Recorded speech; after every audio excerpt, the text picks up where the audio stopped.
Here we go. First, try the charm. Wonderful. Okay, parasites, welcome. It's Sunday evening, as it's about to become Sunday night, and I have no idea what the sound is. Glitches about. Great. I'll just keep talking, gang, and maybe this thing will go away in post-production. Like I said, welcome. It is Sunday afternoon. So much to get to.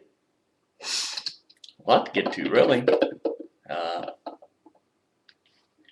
See if I can work backwards here if I can.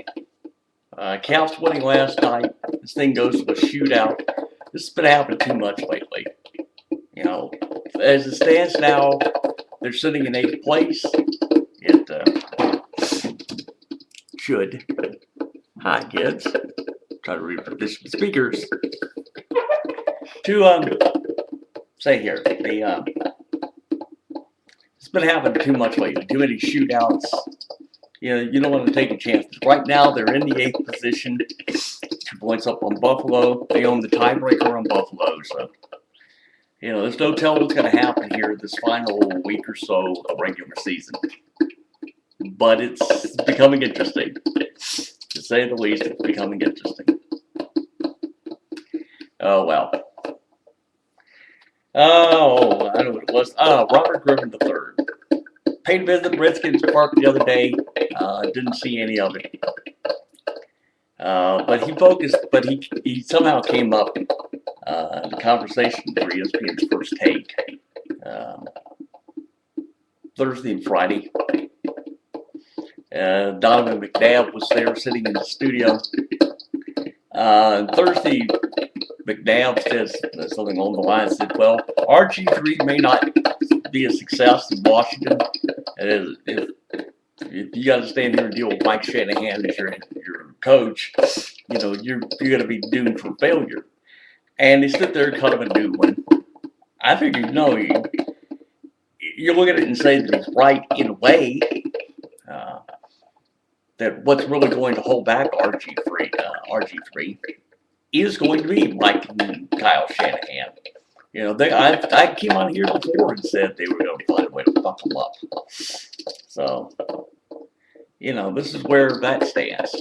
Then, Friday, McNabb got on, and they were talking about how Tim Tebow had done a tweet.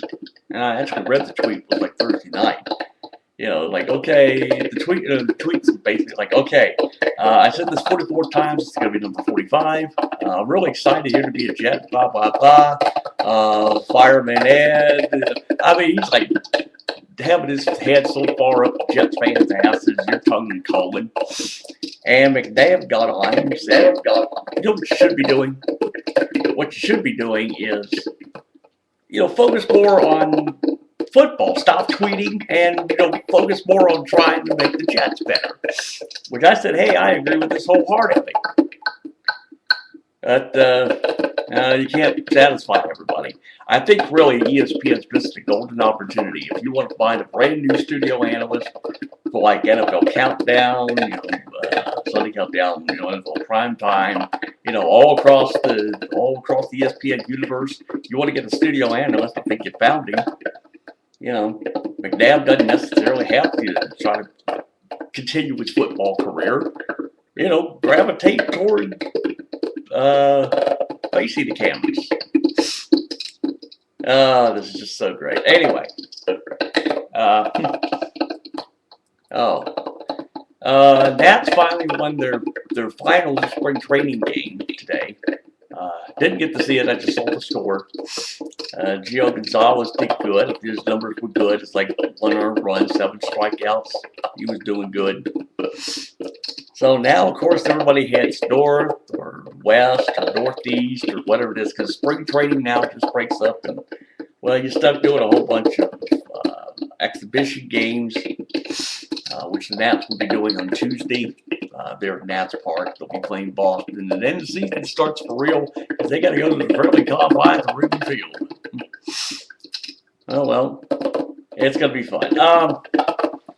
So this is about as good a time as any for me to give a prediction about how the Nats are going to do. I got out here last year, said it was going to be 8 games under 500, and wound up being 1 game under. So I figured if I stood here and said 8 games under and they finished better than that, what's to say that I can't reverse those numbers and say, you know what, here's what it's going to be. You're looking at 85-77, that's 8 games over 500, and contend for a wild card. Now, I didn't say you're going to win one, but I said you can contend for it. If this team cannot contend for a wild card, this is going to be, well, I won't say it's a dismal failure, but it'll be a very severe disappointment. I mean, this is loaded with talent. And there's enough talent sitting there at Syracuse to step in at a moment's notice. It's going to be so much fun this year. You know, I could actually stand here and have a smile on my face for this. So much fun. Now, I don't know. Oh, shit, I'm trying to think here of what else. I guess I can sit here and talk about the Lakers to an extent.